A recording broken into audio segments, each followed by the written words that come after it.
Hayırlı ertə Россия 1 телеканалында Татарстан яңалыклары туры эфир студиясында Идел Кыямов. Безнең бүгенге чыгарылышта. Балаларны ничек тупландыралар? Мәгариф учреждениеләрендә тикшерү нәтиҗәләренә йомгак ясалды. Мәшһүр җырчы мирасын халыкка Әлфия Абзаловага багышланган китап дөньяның төрле төбәкләренә таратыла. Милләт өлгеләре. Татар кызы 2021 республика конкурсына йомгак ясалды.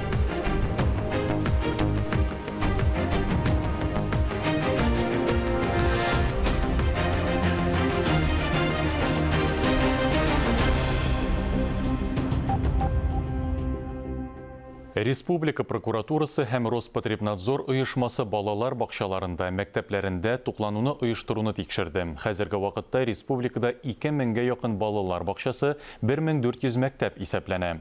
Ел башыннан Татарстанда балалар күпләп агылану чираклары булмаган. Шул ук вакытта күзәтчелек ведомстволары хезмәткәрләре балаларның туклануын оештыруда күп кенә хокук бузуларны ачыклаган. Аларның күбесе санитар режимны үтәмәү, азык-төлекне саклау шартлары һәм вакыты белән бәйле.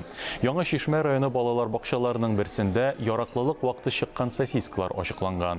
Югары Стан районында мәктәпкәчә яшьтәге балаларга куллану вакыты чыккан катык бирелгән.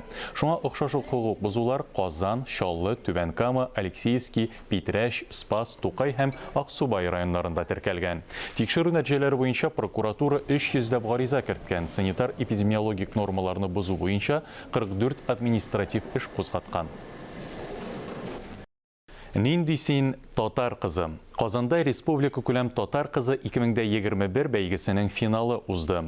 Татарстанның шәһәр һәм районнарыннан җыелган иң матур һәм иң сәләтле 12 кыз Татар кызы мактаулы исеме өчен көч сынашты.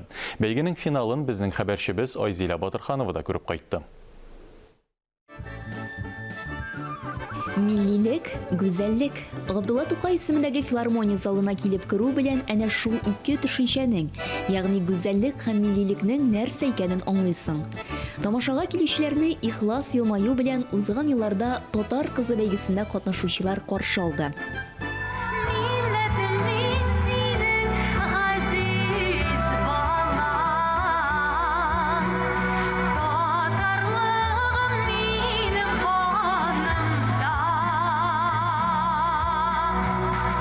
Алты ел рәттән халыкара дәрәҗәдә үткәрелүче Татар кызы ул матурлык, сәләт һәм милли традициялар бәйгесе генә түгел. Ул Бөтендөнья Татар конгрессының уңышлы, тулы бер хәрәкәткә әверелгән проектларның берсе дип сүзен башлады Бөтендөнья Татар конгрессының башкарма комитеты җитәкчесе Данис Шакиров.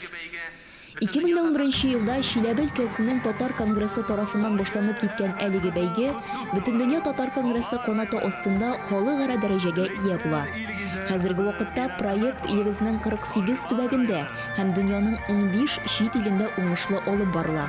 Махсус Татар кызы бәйгесе дирекциясендә төзелгән. Аның җитәкчесе итеп Гүзәлия Гыйниятуллина билгеләнгән. Татар кызы ул шәхесне формалаштыру һәм чыннан да без бүген шәхес исемен беләчәкбез. Бер ай дәвамында кызлар үз нәселләрен өйрәнделәр, тарихны өйрәнделәр. Аерым бөек татар хатын-кызларына багышланган лекциялар булды. Әлбәттә инде аерым безнең милли гореф-гадәтләргә дә, аерым калфак буенча да, аш-сулар буенча да мастер-класслар булды. Мин бүген сезгә татар кызы нинди булырга кирәк икәнлеген дигән сорауга җавап бирмим. Ул сорауга җавапны сез үзегез табачаксыз. Бәйге кызларның үзләре белән таныштырудан башланып китте. Биредә алар үзләренең гаиләләре, кызыксыннары турында сөйләделәр. Минем максатым сәхнәгә чыгып танылу түгел, үз күземне табасым килә. Минем өчен туган йорт, туган нигез төшенчәләре беренче һәм изге. Һәрбер кеше үз үзен эзләүне нигезеннән һәм нәселеннән башларга тиеш дип саныйм. Хыялым үзебезнең нигезне күтәрү.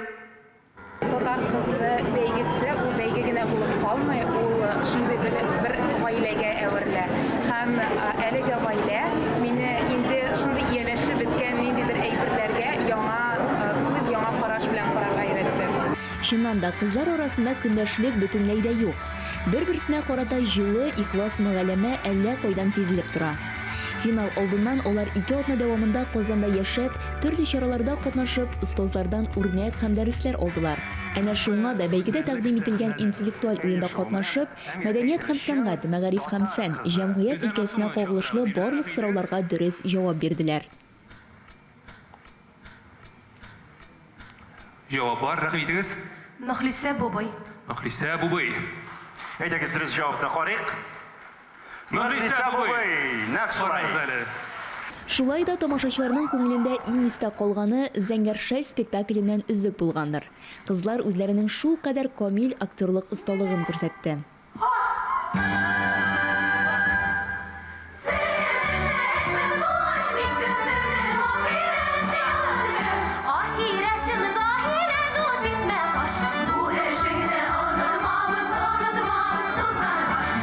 Безнең хатын кызларыбызның җаны нишкәрәк җептән тукылгандыр. Шуңа күрә алар сөйкемле дә, батыр да, эшчән дә, горур да һәм шул ук вакытта бик тә түземдә ди.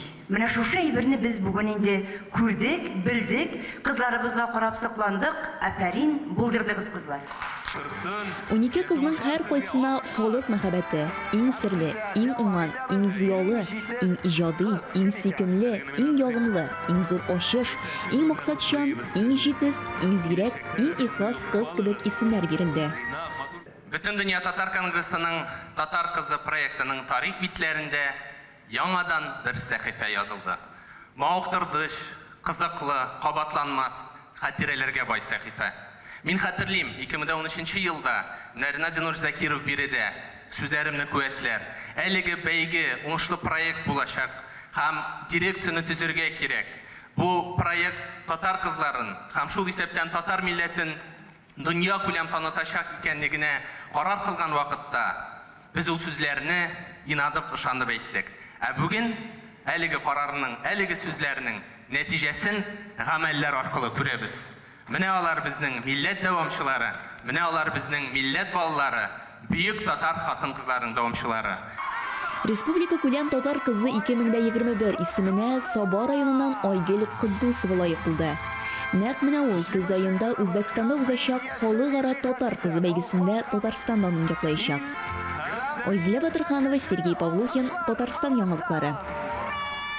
Аяктанышта уңган булган хатын кызларны хөрмәтләделәр. Төбәк осталарының хезмәтләреннән торган күңелем хәзинәсе дигән күргәзмә оештырылды. Милли бизәкләр белән чигелгән тостымал сөлгеләр, түбәтәй калфаклар, рәсемнәр, картиналар, камыр ризыклары, агачтан төрле материаллардан ясалган кул эшләре әйберләре барысы да күз явын алырлык күркәм хезмәт җимешләре. Яраткан шөгыльләреннән үз эшләрен ачкан хатын кызлар да бар. Яңа Әлем авылыннан Дилбәр Хуҗинаның үз клиентлары барлыкка килгән. Шигү, картиналар ясау кебек шөгыльләре янына соңгы елларда тагын берәү өстәлгән. Фоамириннан төрле чәчәкләр ясый башлаган. Күргәзмәдә ул милли киемле курчаклар, сәйләннән тезгән эшләнмәләр, кулъяулыклар да бар иде.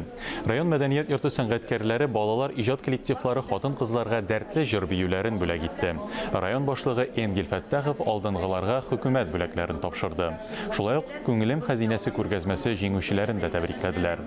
Агыйдел дәүләт җыр һәм бию ансамбле хатын-кызларга яңа концерт программасын тәкъдим итте. Әлфия Авзалованың иҗатын барлау һәм киләчәк буынга җиткерү максатыннан республикада төрле юнәлешле мәдәни чаралар гамәлгә куелган. Шул исәптән Татарстан президенты Рөстәм Миңниханов тарафыннан расланган Әлфия Авзалова дигән китап басылып чыкты. Мәшһүр җырчыга багышланган әлеге китапның инглиз теленә тәрҗемәсе дә әзер. Күптән түгел халыкара Бала Сити мәктәбендә аны тәкъдир итү чарасы үтте. Тулырак мәгълүмат хәбәрчебез Мөршидә Җиһан язмасында.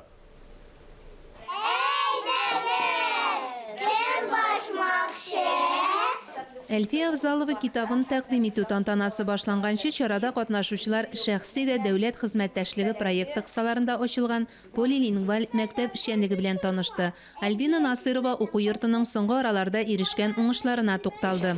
Фән белән экспериментлар татар телендә. Һәм менә шуны күрсәтәм. Марат Әхмәтовны аеруча халыкара белем йортында татар телен укыту дәрәҗәсе кызыксындырды. Әлем баласының аның белем алу, гыйлем туплау мөмкинлеге әйтик бер капчык. Менә шул капчыкка сез 4 телне таптап тутырасыз. Татар теленә күп өлеш калыр икән анда. Бу сорауга җавап бик катлаулы булып чыкты. Аның нәтиҗәсен чара үткәннән соң күрерсез дип шикләнде җитәкче һәм кунакларга Әлфия Авзаловага багышланган күргәзмә белән танышырга тәкъдим итте. Яңа чыккан китабының тәкъдим итү кичәсе безнең мәктәбебездә узуы юкка түгел. Беренчедән, мин шәхсән үзем Әлфия Авзалованың иҗатын бик яратам, бик яратып тыңлыйм. Икенчедән, Әлфия Авзалованың онык-чыклары безнең мәктәптә һәм безнең балалар бакчаларына йөри, бездә белем ала. Хәзер татарча һәм русча дәресләр, фәннәр алалар. Шулай бит улым. Шуңа күрә әйтәсем килә, сезгә бик зур рәхмәт. Чын күңелдән горурланыр иде Әлфия апа сәхнә түрендә басып торган кызлары, онык һәм оныкчыклары чыгышын күреп. Оныклары һәм оныкчыклары Әлфия апаны әби дип түгел, әннәкә дип йөрттек дип уртаклашты. Оныклары да без дә бик яратабыз җырларны, әннәкенең һәм Гөлянны тыңлыйбыз. Тәэсирләнеп, күңеле тулып китсә дә, еламый әле, җырлыйк дип Әлфия апача дәвам итте Зөлфия ханым.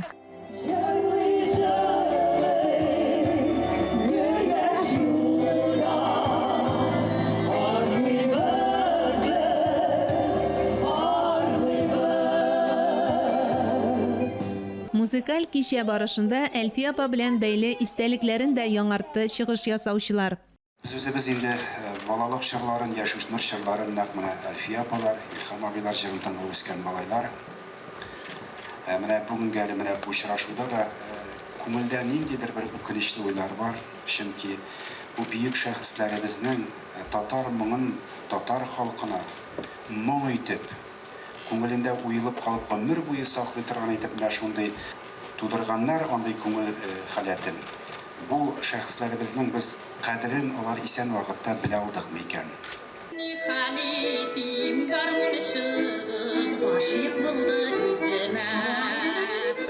Әлфия апаның әнә шулай җырлавы әле дә колагымда ишетелеп тора дип уртаклашты Илсур Хадиуллин. Әлфия апаның сәхнәгә чыгуыннан безнең күңелләрдә бер җылылык туа торган иде. Чөнки ул үзе җырлый, ул үзе көлә, ул үзе ниндидер булса юмор кыстырып җибәрә. Һәм менә шуның белән ул безнең халкыбызның күңеленә кирип калган бөек шәхес. Китапны инглиз теленә тәрҗемә итүгә ихтыяҗ туу Әлфия Авзалова исемендәге халыкара фестиваль конкурска бәйле. Безнең бик күп чит илдән килгән кешеләр, катнашучылар булдылар. Алар әйтәләр, без белмибез. Каян менә белергә аның иҗаты турында, аның репертуары. Шуңа күрә без уйладык та, грант алдык, Аллага шөкер. Әлфия апа дөнья халыклары җырлары программасы белән бик күп илләрне гизгән. Димәк, инглиз теленә тәрҗемә ителгән китап аша дөнья илчесе булган җырчы Әлфия Авзалова язмышы һәм иҗаты белән төрле милләт халыклары таныша ала. Мөршидә Җиһан, Таһир Хәсәнов, Татарстан яңалыклары. Россия Мәгариф министрлыгы Мәгариф һәм фән өлкәсендә күзәтчелек итү буенча федераль хезмәт 2021 елга бердәм дәүләт һәм төп дәүләт имтиханнары расписаниесе проектларын чыгарды. Бу хакта Татарстан Мәгариф һәм фән министрлыгының матбугат хезмәте хәбәр итте. Быел бердәм дәүләт имтиханнарын югары уку йортларына керүче 11 сыйныф укучылары тапшыра. Сынау бирүнең төп һәм резерв көннәре билгеләнде. 9 сыйныфны тәмамлаучылар бары тик 2 фәннән, рус теле һәм математикадан төп дәүләт имтиханын тапшыра. Республика авыл хуҗалыгы һәм азык-төлек министрлыгы агросәнәгать өлкәсендә субсидия алучыларны сораштыруда катнашырга чакыра. Ведомствоның матбугат хезмәте хәбәр иткәнчә, хезмәтләр күрсәтү сыйфатын яхшырту максатында министрлык субсидияләр алучылар арасында аноним сораштыру уздыра. Анда крестьян-фермер хуҗалыклары, шәхси ярдәмче хуҗалыклар вәкилләре, шәхси эшкуарлар, авыл хуҗалыгы предприятиеләре һәм холдинглар вәкилләре катнаша ала. Сораштыруда катнашучылар анкета тутыра. Анда шулай ук авыл хуҗалыгы тармагында субсидияләр алу процессын уңайлырак итү буенча тәкъдимнәр дә калдырырга мөмкин. 8 сыйыр осыраганчы 8 сыйыр осыра. Республика Ауыл хуҗалыгы һәм азык-төлек министрлыгының еллык эш йомгакларына багышланган коллегиядә Татарстан президенты Рөстәм Миңнеханов сөтчелек тармагын үстерүгә аерым игътибар итәргә кушты. Ит җитештерүне дә рентабельле итү бурычы куелды. Татарстан радиосының иртәнге туры эфир тапшыруы шулай ук экологик яктан чиста продуктлар җитештерү, алдынгы технологияләрне кулланышка кертү, дәүләт субсидиясен бирүдәге яңалыкларга багышланды. Республика Авыл хуҗалыгы һәм азык-төлек министры урынбасары Ленар Гарипов тыңлаучыларның сорауларына җаваплар бирде. Безнең сорауларга да ачыклык кертте. Ленар Наилевич, быелгы тотрыксыз һава шартларында малларны кышлатуның барышын ничегрәк бәяләр идегез? Февральның башларында әзрәк салкыннар булып алды. Менә шушы салкыннар хисабында әзрәк продукциягә тәэсир итеп алды. Но безнең руководительләребез, специалистларыбыз вовремя эшләп алу өстендә хайваннарыбызны урыннарга кертеп, йылы поилкалар урнаштырып, азык берәмлекләрен, рационнарда азык берәмлекләрен арттырганнан соң, бу тәэсир безгә тигез узып китте. Менә шушы көндәрдә уже погодаларыбыз нормаллашты, хайваннарыбыз комфортный условияларда яшиләр, комфортный условияларда ашыйлар. Минем уйлавым буенча продукциябызга бу бик зур тәэсир булмаячак.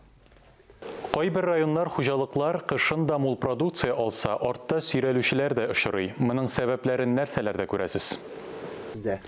Беренчесе көндә безнең алдынгы районнарыбызга килгәндә, менә Әтнә районы, Кукмара районы, Балтач районына килгәндә, шушы районнарыбызда, Мамадыш районнарында анда сөтнең күләме бик зур алына. Бер сыерга да 30 литрга якын сөт алына. Камытамагына килгәндә, анда бегенкендә 6,6 литр бер сыерга алына. Ни дип әйткәндә, яңа төрле технологиялар белән бик алдынгы рәвештә эшлиләр. Менә Әтнә районнарыбызда, Балтач районнарында, Кукмарада, Мамадышта ашау ягына да бик зур тәэсир ясыйлар. Содержание ягына да бик зур тәэсир ясыйлар, нәсел ягына да бик зур тәэсир ясыйлар. Менә әйтеп китәсем килә, нинең сөтнең нәтиҗәсендә 60% безнең бәйгендә ашатудан тора, 20% нәселдән тора, 20% шушы хайванны тотудан тора. Шуңа күрә азыкка, ашатуга бик зур тәргиш ясарга кирәк. Монда безнең азыгыбызны дөрес иттереп лабораторияларда тикшерттереп, шушы лаборатор нәтиҗәләрне кулланып, дөрес рационнар төзеп, шушы дөрес рационнарны хайваныбызга җиткереп, шушы продукцияны яхшы иттереп зур күләмдә алырга мөмкинчелек бирә. Татарстанда терлекчелек тармагына югары технологияләр кулланышка киң керә. Тагын нинди яңалыклар көтелә? Бүгенге көндә безнең яңа инновация технологиялар буенча республикабызда бик зур яңалыклар эшләнеп килә, зур инновацион комплекслар төзелә. Шушы комплексларыбызда һәм республикабызларда яңа төрле кормовой центрлар эшләнә. Менә республикабызда 17 төрле кормовой центр эшләнде. Республикабызда тагын планлаштырылган 20гә якын кормовой центр эшләп куярга үзебездә. Бу кормовой центрга килгәндә кыскача гына әйтеп китәсем килә. Бу бөтен анализ белән эшләнгән кормаларны дөрес иттереп, бутап, дөрес иттереп тиешле рәвештә хайваннарыбызга җиткереп эшләп биргәннән соң хайваннарыбыз яхшы продукция алалар. Бу кормовой центр урнаштырыла, аның мөмкинчелеге бар бәйгендә 50 тоннага якын корманы җитештерергә көнлек нормативны. Андый кормовой центрлар менә бәйгендә 20 районнарыбызда тагын планга кертелгән. Нәсел эшен яхшыртуда ниләр эшләнә? Терлекләрнең нәсел сыйфатын яхшырту өстендә безнең менә бәйгендә 49 нәселле хуҗалыгыбыз эшләп килә. Ул нәселле хуҗалыкларда бәйгендә нинди тәргеш бирә ул безнең республикабызга? Анда бәйгендә нәсел белән бик әйбәт эшлиләр. Нәселле тукымнар белән каплатыла. Шушы нәселле тукымнан бызаудан алып, дөрес иттереп тәрбияләнә, яхшы привислар алына, яхшы нәселле тукым белән каплатыла, ул таналар, һәм безнең үзебезнең республикабызга шушы таналар сатыла, һәм ул бәйгендә нәсел, мин сезгә әйтеп киттем бит, менә нәсел безнең сөт алу өстендә 20% зур өлешен алып тора. Шушы нәсел өлеше белән киләчәктәге үзебезнең хуҗалыкларга да мөмкинчелек бирә. Яхшы иттереп продукция алырга шушы таналар белән алганнан соң. Терлекчелеккә дәүләт ярдәме буенча махсус программалар гамәлдә. Субсидияләр бирүдә үзенчәлекләр бармы? Авыл хуҗалыгында бәйгендә безнең республикабыз тарафыннан да, Россиябыз тарафыннан да бик зур поддержка бар. Төзүнчелеккә килгәндә дә зур поддержка бар. нәселле өретерлек алган вакытта да зур поддержка, поддержкалары бар. Фермалар бит төзелгән поддержкалар да бар. Оборудование или техника алырга алган мөмкинчелеккә дә зур поддержкалар бар. Коллективный фермерский хозяйстволарга да, семейный фермаларга да, кооперативларга да зур поддержка. Личный подсобный хозяйство белән әгәр үзендә шөгыльләнәбез дигән кешеләргә дә мөмкинчелекләр бар, зур поддержкалар бар мөмкиндә. Малларның иминлеген саклап калу, сәламәтлекләрен күзәтеп торуда ниндирәк яңалыклар бар? Республикабызда бүгенге секендә яңа төрле идентификация дигән яңа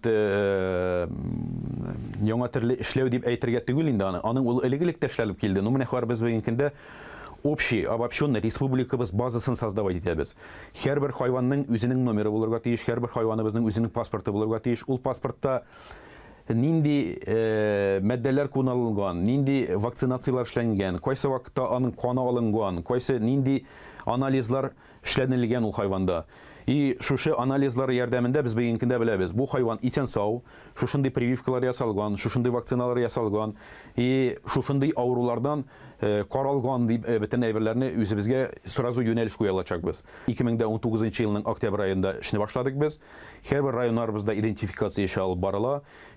Бу эш бик әйбәт алып барыла. Киләчәктә минем уйлавым буенча без 2021 елда бу әйберләрне, бу идентификация эшләрен тәмамлап, матур иттереп, һәрбер информацияны үзебездә туплап бара алачакбыз. Әңгәмәгез өчен рәхмәт. Актуаль әңгәмә сәхифәсенең бүгенге кунагы Республика авыл хуҗалыгы һәм азык-төлек министры орынбасары Ленар Гарипов иде.